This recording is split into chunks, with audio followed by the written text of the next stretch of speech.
anyone. In this way, our thought, speech and deed, all these three, they should coincide with each other, and all these three should be not offending others. On this basis only the saying goes, you have right to live, you live, but let others to live. They have also a right to live. So on this only the human right should be considered. Human right doesn't mean you can do anything and everything. Let it be destructive for the whole nation or for the society or for your kith and kins. You have got right. What about others? They have also right. So if everybody exercises their duty, rights, what will happen to the society? There will be a big world war. I am fighting for my right. Your right, your birthright, human right is limited in your life only. You have got right means not to harm others. In this way, human right or truthfulness or non-stealing, everything is included in non-violence. Yes? So in that case, should we understand an individual perception is what one is having, irrespective of whatever the object it is, whether it is a mountain or a river, it is not going to affect them, it is going to affect that individual only. Yes, as per your perception. How do you look at it? That appears like that to you. It is not so for everyone. So, in this way, ahimsa is the greatest quality, divine quality, where you are bound to think of the Absolute who is present everywhere. So, then comes a samatha, equanimity, is the state wherein there is neither raga nor desha, like or dislikes. When one gets a pleasant or unpleasant objects, there is neither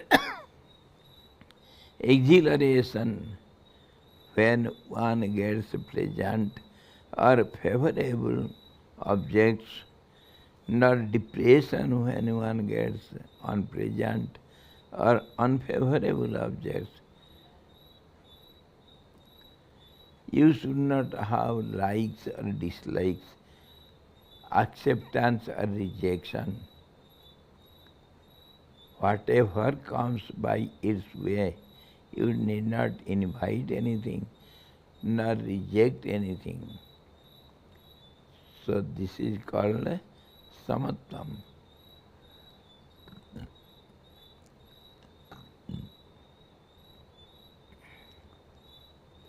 Tushtihi. This is also a great divine quality.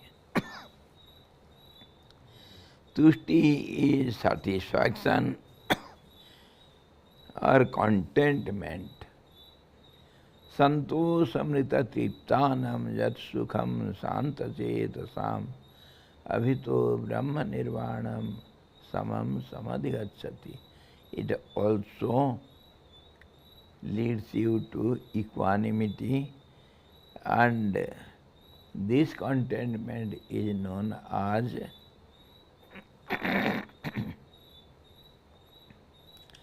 satisfaction.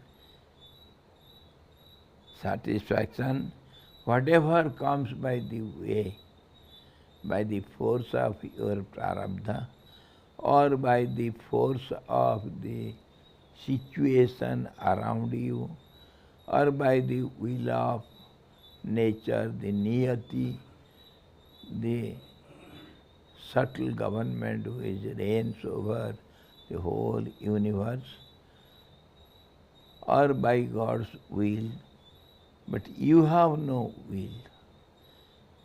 You have to forget about your will. Then only you will be satisfied with everything. Acceptance of everything, that gives you satisfaction, and that ends all the desires also, because you are satisfied with the present situation. You are living in present, no past, no future. That only can give you full satisfaction. And then, where are the desires? Because there is no past, there is no future, no plan, so no worries, no anxieties, no hopes, no desires.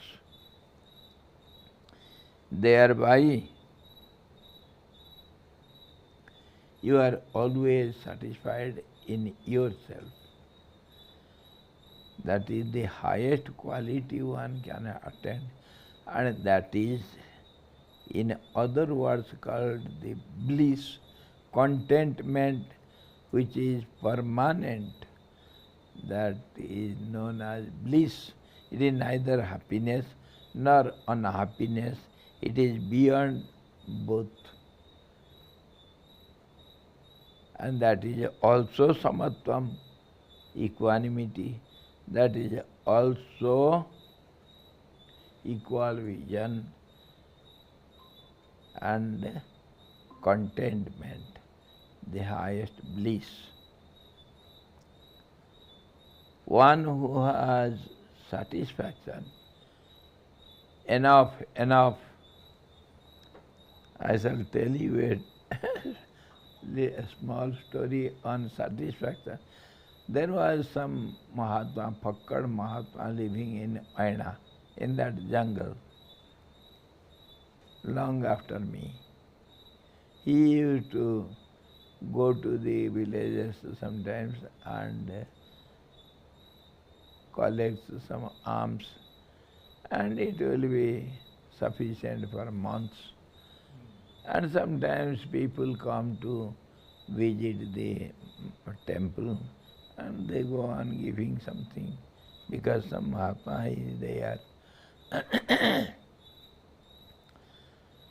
And when he comes here, always I used to ask Swamiji, what is your need? Please tell me frankly so that I can help you also a little.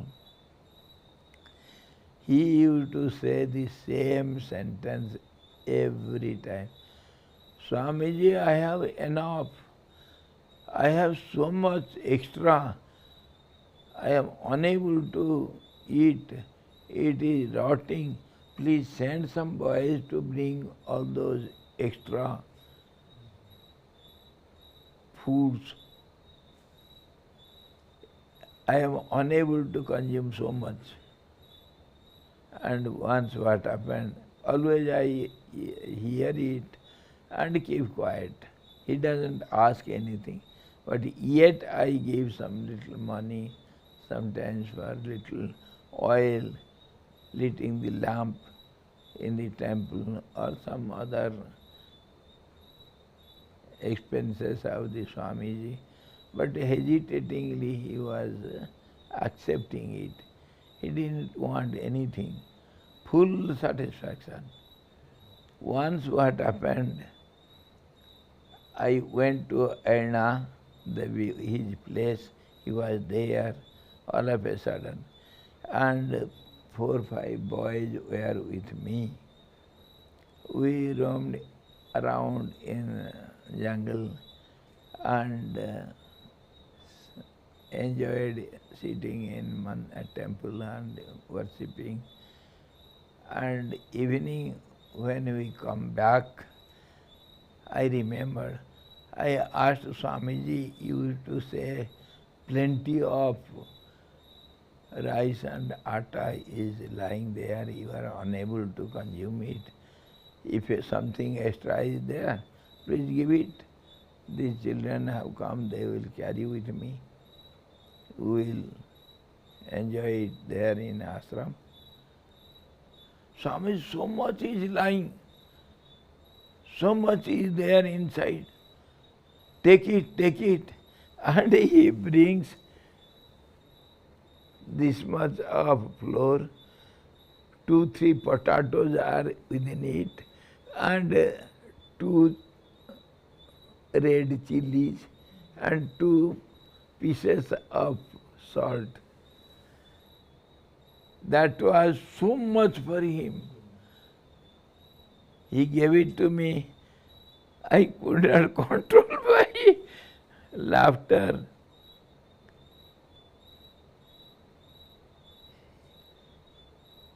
He was so satisfied. That was lying for so many days. Swamiji, it is lying here. Take it. He was a Mastaram Baba. He had no worries for food or anything.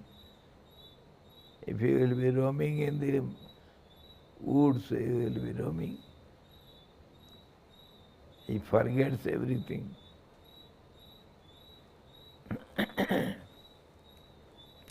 This is how satisfaction, contentment,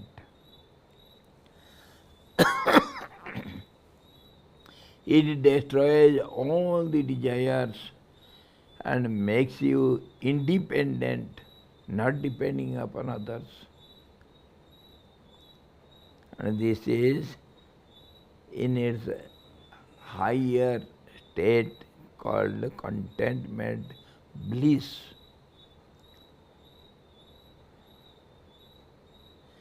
The man of contentment is satisfied with whatever object he gets through prarabdha. He is satisfied with his present acquisitions. He is free from greed, and so he has peace of mind. Contentment makes a man very rich. He is the richest man who doesn't want anything in this world. It annihilates greed. Greed makes even a rich man a beggar or beggar of beggars. You have so much, yet your desires are not fulfilled. You have no sleep at night. You think of acquiring more. Is he not a beggar? Of course, a beggar sleeps nicely, but not these rich people. They cannot have sound sleep. This is how unsatisfaction makes you beggar. On this,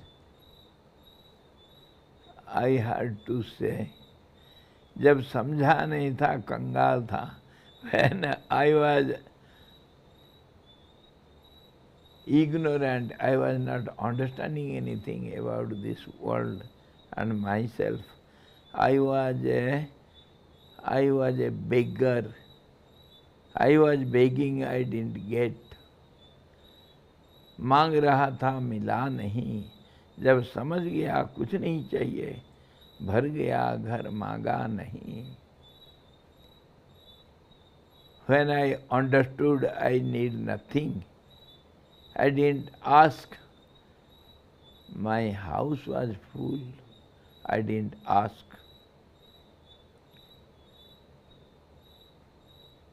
जब समझ गया कुछ नहीं चाहिए, I need nothing in this world. I have everything. Whatever I need, it is supplied previously by the Lord. He takes care of everyone, all the children. Then how can he be unsatisfied? A child who is unsatisfied with father and mother, is he worth to be called as a child? All his care is taken by the parents. So what is there for him to worry about? If you have faith on Lord, why to worry? He will take care. Think of Him. He will take care. This is how, this understanding dawns in a person, he is the richest man under the sun, who has nothing in this world. I told the story of King Skewer, a man who has nothing in this world, even not a sword. He was laughing and jumping, and when the king's messengers asked him to lend them a sword, the king wants to wear it for a night. He laughed. Had I have any sword, I would not have laughing like this and jumping like this. I have nothing in this world. That's why I am happy.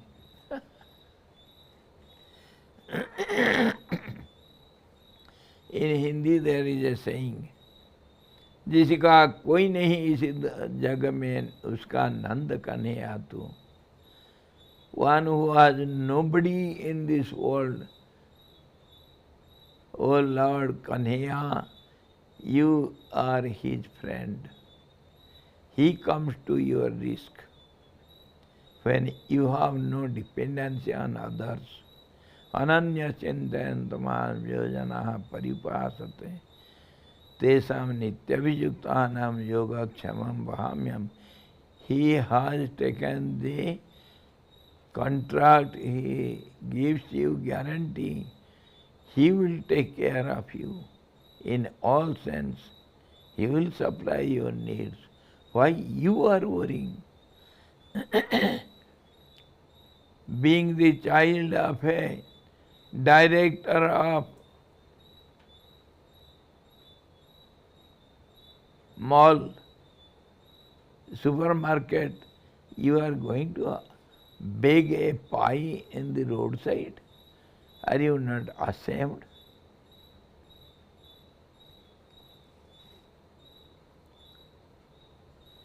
So in this way, this understanding should come to everyone. Then only he will be contented, he will be satisfied in all situations, and then he becomes the richest person under the sun. He is free from greed, and so he has peace of mind. He attains peace then and there. Tyagad santiranantaram. The moment you forget about your desires, renounce all the hopes and desires and relationships, mentally, verbally, and in action, then you are the king of kings, emperor of emperors. You are the owner of three worlds. He is free from greed, and so he he has peace of mind. Contentment makes a man very rich. It annihilates greed. Greed makes even a rich man a beggar of beggars. A greedy man is ever restless. So God is present in contentment. So we say the name of God is Sat Chit Anand. His name is bliss itself. His form is bliss. His name is bliss. He abides in bliss only. So this is how this contentment is. Then comes tapas. Tapas is restraint of the senses with bodily mortification through the practice of fasting and slow reduction of food. The strength of the body and the senses is reduced through fasting. Fasting means controlling the senses. Fasting is not only for the tongue, fasting in every sense means not to hear anything bad, not to speak anything bad, not to see anything bad. So controlling the senses in every sense, that is called restraint, controlling. देखना इंद्रियों के ना घोड़े भगे, रात दिन इनको संयम की कोड़े लगे. The indriyas or senses are just like turbulent horses who are carrying the chariot. And if they are not under control, the chariot can meet any accident at any time. So every moment one has to be alert to control the senses. Then only the body will be happy and the person, the individual being will be happy. Or else they will take you out of the track. There is every moment nazar hati, durghatna ghati. When you are little unaware, there is chance of accident. So the senses should be controlled by all means from all sides.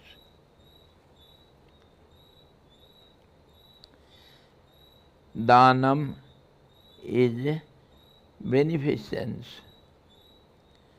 It is sharing of one's own things with others according to one's own means, or distribution of rice, gold, cloth, etc. to a worthy person in a fit place and time, especially to one who can do nothing in return.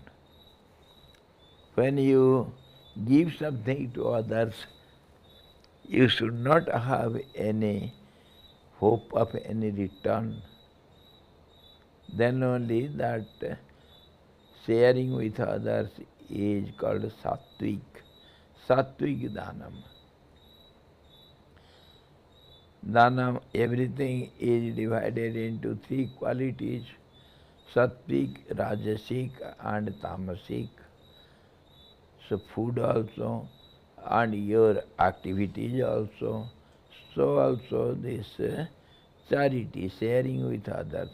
Sometimes we share with our kith and kins with a inner desire that they will help us at the time of need.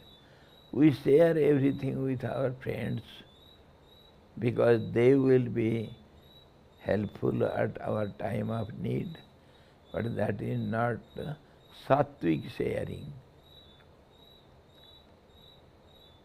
One who shares with others without expectation, that also kills all your desires and it ends the restlessness of mind, attachment and detachment also. In many senses it controls all other demonic qualities. So, sharing should be without any expectation. Even you should not expect the person should thank you. But we call our children sometimes because they have to practice something, they should have gratitude. That's why, for their sake. But you should not even expect a thank from others. They will abuse you. This is my experience in our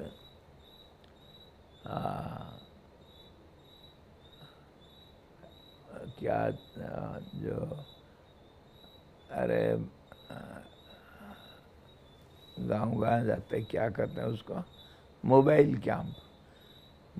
camp of our hospital. The doctor with some staffs and with all the medicines, they go from village to village 3-4 days in a week to help the distant villagers who are deprived of medical help. And these illiterate people, old people, they come and abuse the doctor. Oh doctor, you have come here to serve us. Come on, give an injection. Doctor will ask, I have seen it. Doctor will ask, what for? What is your problem? Don't ask my problem because you are a doctor. You have to obey what I say. Such is the notion of these villagers, old people. They don't know anything, but they have what health problems. Doctors should obey them. Come on, put some injection. Poor doctor, he was bewildered to do what? So I silently whispered into his ears, give some distilled water injection, let him be satisfied. Don't expect thanks from them. We have come here to serve them. And he did it. And the disease is cured with distilled water injection. They have faith. Oh, doctor has come. And he gave me injection. So no expectation of thanks or gratitude from others. They will abuse you, they will order you, they will do all nonsense, but you have to bear it. That should be the attitude of sharing with others, helping others. In this way, the Upanishad says, Isavasyam idagam sarvam yat kinchid jagatyam jagat tena tyak tena bhunjitha magriddha kasvasvid dhanam This whole world is the presence of the Almighty. So whatever belongs to you, it is His. So you have to share it with others without any hesitation. And on the other hand, you have no right to dominate with others, dominate on others' properties. You have no right to look at their properties. It is not yours, it belongs to the Lord. So whatever you have to share with the others. Whatever you have.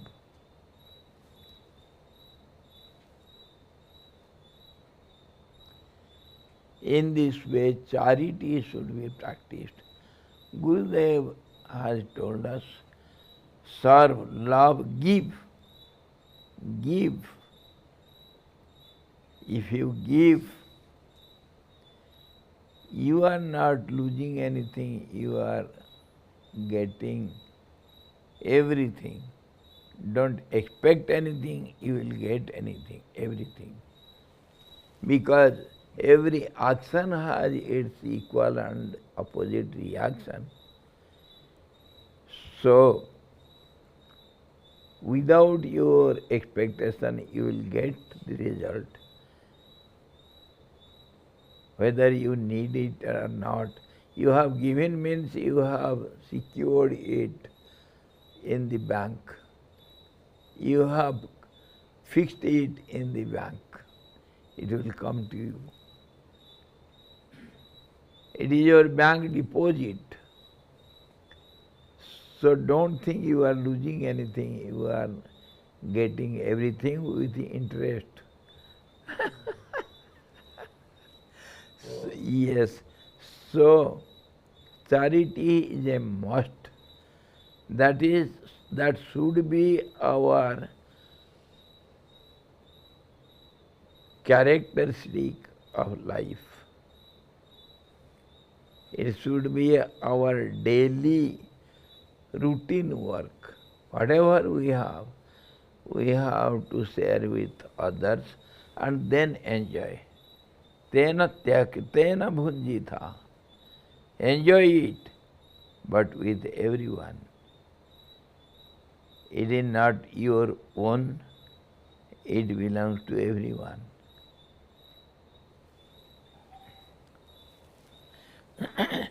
If you have something in the family, think that the family head has given it, so you have to share with all the members of the family. It is not your own.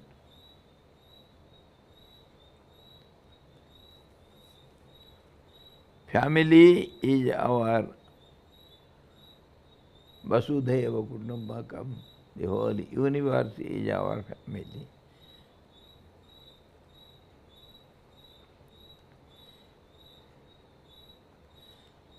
Dhanam, and it should be sattvic, it should be without expectation, it should be given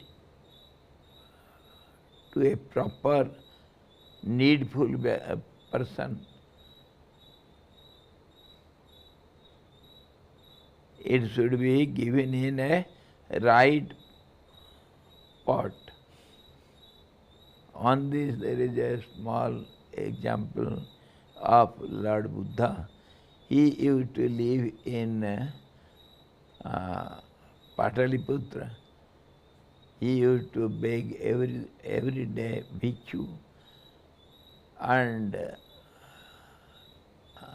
our king of Pataliputra, Bimbisar, he heard it, he knew it, so he was very eager to give some alms to Buddhadev. But Buddha will not go by that way of that royal palace, but he will go in some other ways for begging. Every day Bimbisar, the king, will be waiting for Buddha. When that day will come, I shall give some alms to Buddha, so that he will get some merits, because he is a king. He had that pride and ignorance, our that pride and ego. Why he is not coming to the palace for alms? So one day Buddha thought of giving him a lesson. So that day Buddha put some cow dung in the bowl and went through that path, and Bimbisar came down and he had the royal food, so kingly food. So when he comes and Buddha Dev shows his bowl to him, the king sees some cow dung in the pot. "Oh great one, please wash it and bring it so that I can give such good food in this. I cannot spoil it." So Buddha said, "Yes, that is the way. You should not give something in wrong pot, in dirty pot. That is what I was doing." My knowledge, so pure, so royal knowledge, the kingly science, Raja Yoga, Raja Guhyam. How can I put it in wrong pot? Indirectly, in a proud king, how can he accept my knowledge? The king understood it, fell at his feet, begged pardon, and became his disciple.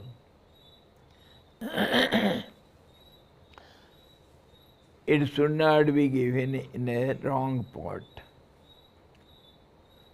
This is called Sattvic Dhanam.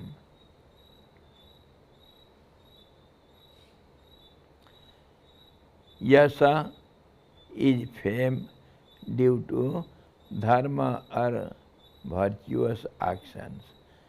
Ayasa is ill fame or disgrace due to adharma or sinful actions.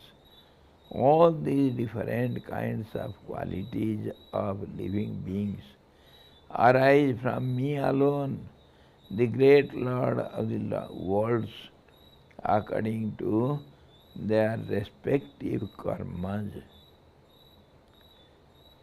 You will have these qualities according to your karmas. The man is measured by his karmas, not by strength, not by wealth, not by his so-called knowledge, but by his actions. What does he do? That is what makes one less or more important. A person is measured by his actions. Karma hi manushya ka manadand. To measure a person, an individual, the unit is karma, to measure him. So, he gets fame or ill fame according to that.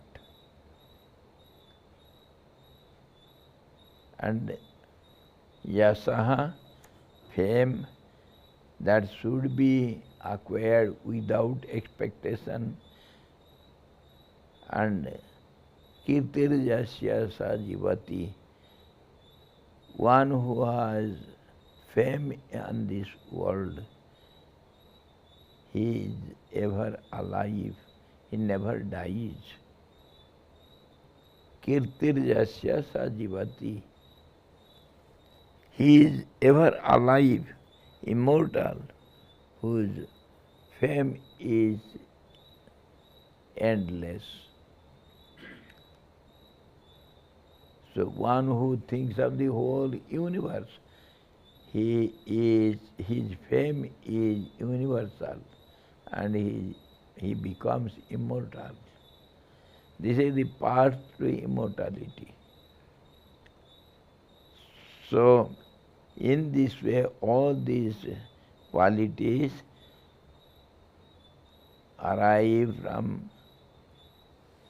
take origin from the great Lord, the truth only, and He lives in all these qualities.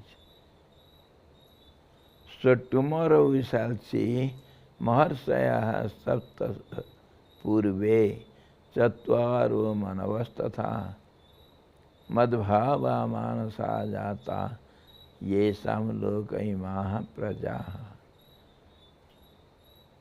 The 7 great sages, the ancient 4 and also the Manus, possessed of powers like me, on account of their minds being fixed on me, were born of my mind only. From them are these creatures born in this world. So tomorrow we shall see in detail how this world belongs to me. I am present in all the beings, step by step, in different ways. The Lord explains to Arjuna. Hari Om Purnamadaha Purnamidam Purnat Purnamudachyate Purnasya Purnamadaya Purnamevavasesate. Om Shanti Shanti Shanti.